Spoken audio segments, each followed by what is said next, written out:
आसमा शिराजी साहिबा हमारे साथ मौजूद हैं, सीनियर सहाफ़ी तज्ज़ियाकार। बहुत शुक्रिया आसमा साहिबा, बताइएगा कि इस हफ्ते इमरान खान को तौहीन अदालत केस का सामना होगा और फिर दहशतगर्दी वाले केस में भी अबूरी ज़मानत इनकी ख़त्म होगी, तो दोनों मामलात में ज़ाती तौर पर पेश तो होना होगा इन्हें।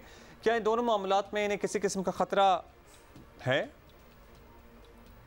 जी बहुत बहुत शुक्रिया। बिल्कुल जिस तरह से आपने पूछा, ये दोनों जो मामलात हैं और इसके अलावा भी बहुत सारे केसेस जो हैं उसमें इमरान खान साहब के ऊपर इस वक्त तलवार लटक रही है और काफ़ी संजीदा, यानी जिसे कहना चाहिए कि उनको संजीदगी से इसको लेना चाहिए, वो वाली तलवार लटक रही है। मसलन अगर आप देखें कि तौहीन अदालत की कार्रवाई जो है जिसका कि आज से आगाज़ हो जाएगा, यानी कि शो कॉज नोटिस जा चुका है 31 को इमरान खान साहब को इन पर्सन बुलाया है चीफ जस्टिस इस्लामाबाद ने, और 5 रुकनी लार्जर बेंच जो है इस मामले की समाअत करेगा। इसमें इमरान खान साहब को माफ़ी मांगनी पड़ेगी। अगर वो माफ़ी नहीं मांगते हैं अदालत से, जिसमें कि उन्होंने जो जज साहिबा थी उनके लिए ये कहा कि हम तुम्हें देख लेंगे और फिर शर्म करो जैसे अल्फाज इस्तेमाल किए थे, तो मेरा ख्याल है कि फिर उसके बाद माफ़ी ना मांगने की सूरत में भी उनके लिए ख़तरा है। और अगर वो माफ़ी मांग भी लेते हैं तो अदालत की सवाबदीद होगी कि वो उनको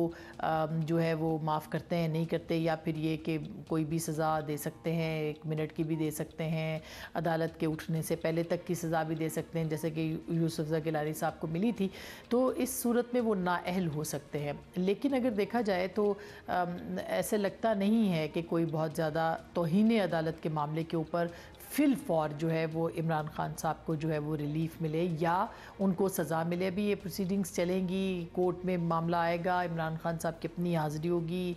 अलबत्ता कोर्ट ये ज़रूर कर सकती है कि वो इस दौरान अपनी जब उनकी हाज़िरी हो तो वो कम अज़ कम जो है वो अपना उनको बताए, उनको कोशिश करे ये बताने की, या जिस तरह से सख्त लहजे में कि बार बार इदारों को मलाइन करने के लिए जो है वो कितना ख़तरा हो सकता है।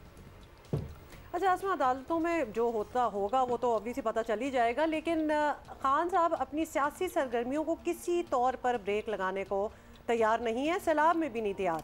तो क्या उनके सभी जो चाहने वाले हैं इस पॉलिसी में भी उनके साथ चलेंगे, या कुछ फ़र्क पड़ सकता है कि एटलीस्ट इन दिनों में कोई और बात कोई कैसे कर सकता है? आई थिंक साथ चलेंगे।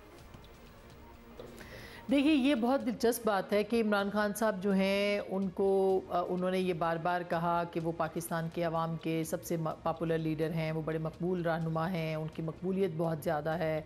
और हो सकता है कि ये बात दुरुस्त भी हो। ज़ाहिर है कि अगर आप नंबर्स के हिसाब से देखें तो आप ये बात कह सकते हैं, यानी इलेक्शंस के हिसाब से देखें। लेकिन अवामी रहनुमा सिर्फ अवामी रहनुमा और मकबूल होना सिर्फ एक काफ़ी नहीं होता। अवाम आपसे डिमांड भी करते हैं। अगर आप अवाम के नाम के ऊपर सियासत कर रहे हैं, अवाम आपके जलसों में जा रहे हैं, आपको वोट दे रहे हैं, तो अवाम इन रिटर्न आपसे भी कुछ डिमांड करते हैं। और वो इस वक्त अवाम की डिमांड सबसे ज़्यादा है कि पाकिस्तान के जब 4 सूबे, तकरीबन चारों ही सूबे इस वक्त जो हैं वो इफ़ेक्टेड हैं और सैलाब में है, घिरे हुए हैं। 2 सूबों में तो बराह रास्त इमरान खान साहब की हुकूमत है, यानी पंजाब के कुछ अज़ला हैं और इसी तरह से खैबर पख्तूनख्वा है।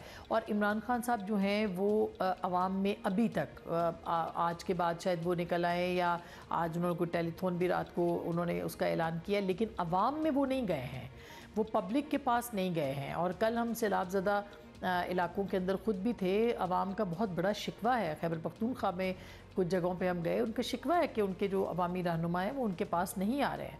तो आप जब आवाम से जुड़े नहीं हैं और अब जब आवाम के पास नहीं जाएंगे तो आप सिर्फ फ़ोटो सेशन के लिए किसी एक जगह जाके अगर आ जाएंगे तो आवाम बहुत ज़्यादा जो है वो समझते हैं सूरत हाल को। लिहाजा ऐसा नहीं है कि फ़र्क नहीं पड़ेगा, फ़र्क पड़ता है। और आवाम ये बात नोटिस करेंगे कि ऐसी सूरत हाल में जबकि पूरा मुल्क तकरीबन डूबा हुआ है, इमरान खान साहब अपनी सियासी सरगर्मियाँ कर रहे हैं, इमरान खान साहब जलसे पे जलसा कर रहे हैं, और जलसों के अंदर भी वो लबो लहजा जो उनका है वो भी किसी सूरत मध्यम नहीं पड़ रहा। इसका मतलब क्या है? इसका मतलब ये है कि आप जिस आवाम से मुखातिब हैं, और आप देख सकते हैं कि हालिया जो 1-2 दिन के अंदर जलसे हुए हैं उसके अंदर फ़र्क भी पड़ा है।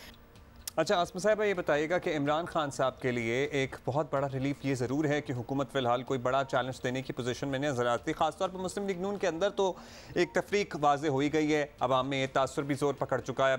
अब क्या नवाज़ शरीफ को इस पर तशवीश होनी चाहिए? जी बिल्कुल तशवीश होनी चाहिए। और नवाज शरीफ साहब जो हैं उनके भाई की इस वक्त हुकूमत है, यानी PMLN की हुकूमत है, शहबाज शरीफ साहब की हुकूमत है।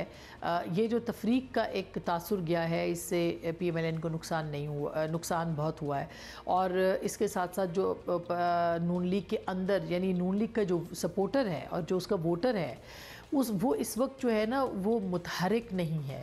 वो जितना PTI का वर्कर इस वक्त एक्टिव है और जितना वो पॉलिटिकल इन्वॉल्वमेंट के साथ चल रहा है, या उसकी जितनी इंगेजमेंट है, PMLN का जो वर्कर है वो इंगेज्ड नहीं है। और ये एक रियलिटी है।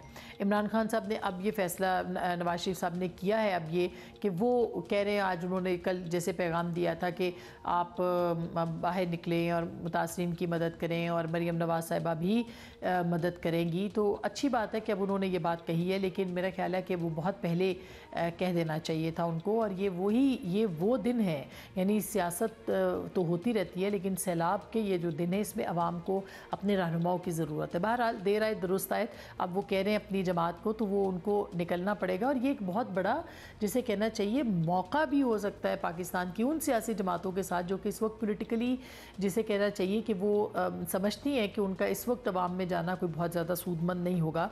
उनके लिए ये एक बहुत बड़ी अपॉर्चुनिटी हो सकती है कि वो लोगों के साथ जुड़ जाएं, लोगों के साथ काम करें, यूनियन काउंसिल लेवल के ऊपर, निचली लेवल के ऊपर जो है वो अपने लोगों को एक्टिव करें, उनको इन्वॉल्व करें। और उसके बाद फिर जो है वो मदद का काम, रिलीफ का काम तो जाहिर है कि होना चाहिए और हो सकता है, लेकिन ये जो जुड़ने का काम है, जो उसके दुख दर्द में खड़े होने का काम है, मेरा ख्याल है कि ये बहुत ज़्यादा अहम होगा। शुक्रिया आपका आसमा साहिबा।